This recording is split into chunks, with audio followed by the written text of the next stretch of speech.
Hello, everyone. Welcome to the final cosmic classroom. I hope that's not news to anyone and you guys saw the previous post that I put up. It feels like this chapter is complete. And I just want to say again how grateful I am for all of you for being here and supporting me. This has really helped me in terms of getting to this point. Financially, obviously, your impact is huge in helping Bravely Beautiful, but then also helping me explore different topics and what to teach and all those things. So I just want to say thank you so much. But it's time for me to listen to my manifesting generator self and release this portion so that I can open up to something else. And I don't exactly know what that is yet, but I just need to create the space in order to bring that in. So with all that being said, I am excited for today's video. I know I had posted we were going to talk about the different types of charts, but it feels like it's actually a really good time to talk about this Uranus, Mars, and North Node conjunction with some other things happening this week as a way to end this off. So let's dive in. I'm going to show you where this is on the chart. We're actually going to look at the Leo new moon chart and just talk about what is kind of going on specifically leading up to this massive, massive conjunction. Now, some of you might not know this, and I just feel called to share this right now, but Mars is our action planet. Yes, it's ruled by Aries, and Aries goes quickly. It likes to move fast. It likes to go quickly, right? Mars has been in a sign of Taurus for a while. That's where it's going to be still at this conjunction. And Taurus is fixed energy, so it holds on to things, right? It likes to stay the same. But Uranus is asking for this revolution, this change. And something that a lot of people don't know about Mars is that it also acts like scissors and can like cut things out. Like, nope, done, getting rid of it. And an energy that I kept coming up for me and playing with this Uranus in Taurus is this energy of like feeling like minimalism, like simplicity is really important. And, I think in our world, like we've keep up with the Joneses, like the more the better. On some grand scheme of things, some generations before were like, this is our worth. The more we have, the more we seem to be like more valuable, right? And I think that's what we're kind of releasing right now with a lot of this energy. And so this Mars energy, where I'm seeing it in part of my chart, is really cutting out anything that's sort of not really on the direct path of focus of like what I want to move towards. And, when you have a business or when you're starting something new, it's really important to try new things and be really like adventurous and playful and like, explore the spaces that maybe you wouldn't have prior. That's how you learn what you want and what you don't want. And it's okay for it to change. And I feel like I've gotten to this point where I'm starting to realize like I was doing a lot of little tiny things. And it's like, okay, what can I kind of get rid of so I can create more time for myself and also my business? So there's a balance, which is something that I personally haven't really had for the last few years. So I'm really working on cultivating that. And I think Mars is really being like, cut it out, cut the things out that are not in alignment with where you're going. And I think that Patreon, unfortunately, is part of that. But it's also, I know that that's like for the best because something else is going to take its space that will be more in alignment with where my soul wants to go. And I'm more than okay with that. So I wanted to put that in there because this energy will somehow be in your life as well, wherever Taurus is in your chart. Now, that's like a great way to start actually. So let's just dive in. Let's just go for it. So let's look at this chart right here that I've got pulled up for us. Oh, it's 11:11 a.m. Meant to be. Nice little confirmation. Okay. So this is the new moon chart, which is in Leo coming up this week on the 28th. So as I'm filming this, everything is feeling like we're kind of, going into the depths here. Now, I'm I'm in sync with the moon. So I also really feel this like right before the new moon, you get the sense of like really wanting to go inward, hermit, not being around a lot of people, maybe not exerting your energy as much and being like more at home, being more in your own space. That's very common when we lead up to the new moon. It's also very common in females. It's the way our energy and our hormone cycles are. So the new moon can really represent that time of like going inward, menstrual cycle, and then preparing to come out on the other side. That's what the new moon is all about. Now, this new moon is going to happen on July 28th. We also have some other big things coming up this week. Jupiter retrograde is one of them. And then also we're going to lead into that Uranus conjunction with the North Node and Mars. Okay. So let's talk about what this new moon is signifying. So here's the new moon. It's at 5 degrees of Leo. So you're going to look in your chart where Leo is for you. What house does it rule? Now, the house is going to tell you the theme that's kind of going on for you. So if you've got it in the 4th house, maybe this is about home and family. Maybe it's connected to ancestral stuff or children in your home, maybe even expansion of the home, more fun in the home. If it's in your 9th house, maybe this is going to be about going on a trip, right? Maybe you're getting ready to plant seeds to go move or go on a trip of some sort. Just an example. So that's where the Leo energy is going to be. And the new moon is going to create this like portal of opportunity to plant new seeds of what you want moving forward. Now, what are some of the aspects of this moon? Well, the new moon itself is at 5 degrees, as I just said, but Mercury is also in Leo. So there's an opportunity right now to really speak into fruition the things that you want to create. It's great for manifesting, great for writing out your new moon intentions. Also really great for creating and, using your passions as something that you want to bring to life, essentially, with that energy. Now, this new moon, Mercury itself is squaring over to this conjunction that I wanted to talk about. So let's dive into what this conjunction is about. So this is not a typical transit. I think I actually heard the last time this happened was 84 years ago. So quite a big transit to explore, right? Mars itself is a planet, like we just talked about, of war, of aggression, of movement, momentum, forward, sexual energy. It's very yang oriented. And when it's in the sign of Taurus, it likes to move slower, but very like focused, and it's loyal and it's sturdy and it's like, Now, this alone can bring up fights. It can bring up conflict because people are very like stubborn like this. Now, when you have Uranus in the mix, which Uranus has been here since 2017, going to be here for, another couple of years. I think we got still like 4 years left. So still some time. Okay. It's a 7-year transit in total. It might be over 4 years. 4 or 5 years? Anyway, however long 2017 was. Uranus is very revolutionary. Expect the unexpected. What can we do today? What are we changing, right? Like it wants to shake things up so that you change, so that you create the change. And it's uncomfortable. And we've been going through this. Uranus is also rules the nervous system. So that expansion of your nervous system that needs to happen in order to bring in what you want has been happening. And it takes time because you're changing the ways of what you used to do to create the new way. And that means you got to help your nervous system adjust so you can call in and hold that what's the next thing you want. That's what's going on here.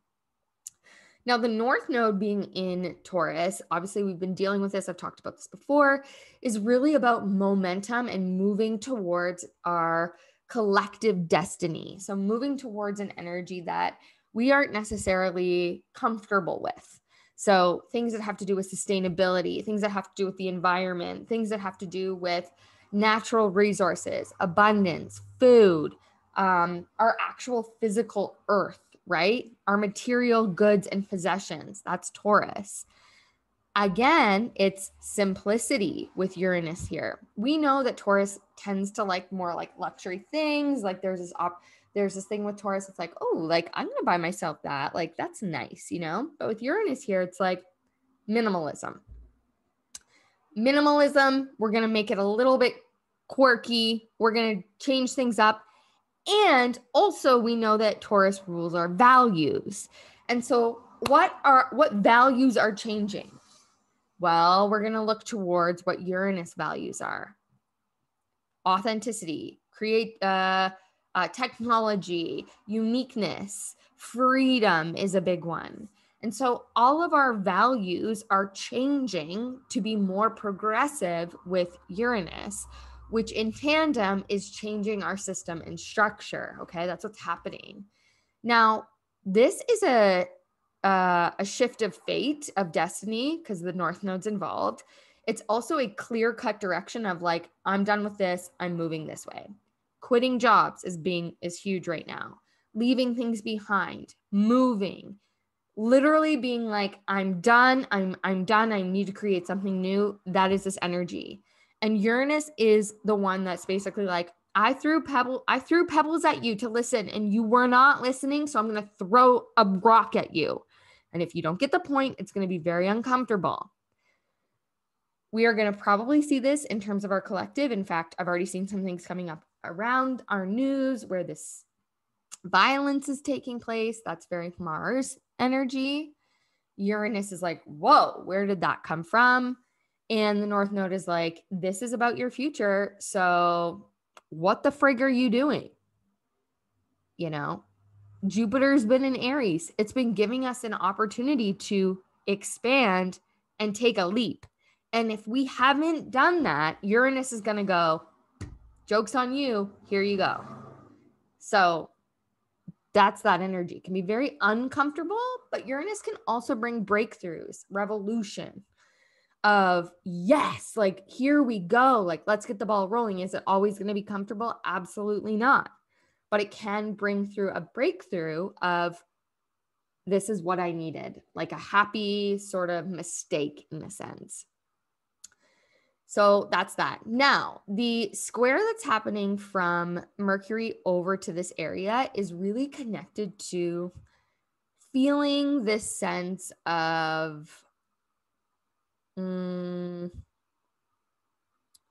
information coming out that we didn't expect. News coming out that we didn't expect. And it's going to be in relation to your Leo area of your house and Taurus area.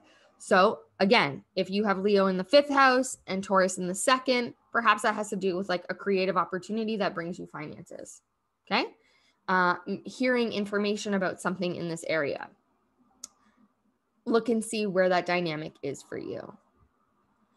Now, the opposite to Mercury is over in the area of Saturn and Aquarius. So this is not uncommon, but this could also give us, we are probably hearing information about the collective or our governments and our systems and structures. More information coming out around this. This could be the uptick or the onset of hearing more about the digital currency, the digital world of information. This could lead to potential uncommunication in our ways that we normally communicate through technology for a little bit. So just prepare for that. Okay. So yeah. And Saturn is also squaring, obviously, this dynamic as well. It's been there for over a year now, really creating that square. And so it's constantly evolve or get left behind. You need to actually take actionable steps to create this change. And it's not going to be comfortable. That's what that square is. You're stepping onto a new path and you need to be the one who's creating that path. If you're still holding on to the old world with this, no. Some boulder is going to come in and say, time to go. That's what's happening there. Okay. Let's talk about some of the beautiful aspects. Okay. Well, one more. We got one more square to talk about. Square between Jupiter and Venus. So a lot of people are worried about their money right now. Systems money that we have, money we don't have, feeling unsafe with the Venus being in the sign of Cancer. Those are the fear sides, but also maybe there's a potential we're spending even more money or feeling the call to spend more money to keep ourselves safe. Okay. Now, however you want to choose to use this energy is up to you, but I see squares as calls to action. So if you're freaking out, make a plan. Make a new plan on how you can bring in more income for yourself. Jupiter wants to give you new financial opportunities, but in a square with Venus it's like in Cancer, it's like, I'm not ready. That's not safe. I don't know how to do that yet. Ugh, like all of those fears. No, they're both cardinal signs. There's an opportunity to take action to create a new revenue stream, something new for yourself with finances and or love. If this has to do with love for you, make the first move. Say something. Mercury is in Leo. Say something. Say it with your chest. Stop sitting on the back line over here and just pretend and waiting for it to happen. You need to actually take the action. Come out of your hermit shell with Venus in Leo. I'm getting very, very passionate here. I'm feeling that Leo energy. Okay, the good news to this, we have a couple beautiful aspects. We've got a trine from Venus over to this conjunction happening over here with Uranus. This could bring blessings and abundance, or again, that new information around our finances that actually is kind of like fortuitous here. Like there's like some sort of a blessing in our money, in our resources. So kind of softens the blow with these squares. I really, really like how the new moon is trying Jupiter. This is great because it's both in fire and it's right before Jupiter turns retrograde and goes back into Pisces. So this element is about really getting to the point of what is my big desire? What does my heart say I want? And how the frig can I go get it? Okay. Now, is it going to happen right away? Probably not. You're going to have to put in some stuff, some effort. And you're also going to see this come back around when Jupiter comes back to Aries next spring, or sorry, end of this year, finishing up into next spring. So there's an opportunity to follow your heart, get clear on what you want, and watch it expand. Okay, Jupiter in Aries, wherever it is in your chart, we'll show you this as well. Now, the other great piece is this opposition over here to Pluto. So Pluto retrograde in Capricorn has really been doing a number on our systems, our subconscious, even really pulling out all of those old beliefs that can come with us in the new operating system. And so this could be a shakeup. It could be something that kind of happens and is like oh yeah, kind of saw that coming. Oh yeah, okay. We know this is for the best. We know this is for the best sort of thing. It's like Pluto retrograde. You've kind of already seen it coming. Yeah, it's opposite Uranus. We know it's for the future. So we're kind of like, okay, like I could see the benefit in this, potentially could manifest like that because it's a trine. So it's there. It's actually helpful if we really want to like be like, I'm ending this. I'm pulling this out. I'm starting again. But it can also just be there as this like energy that's kind of in the background.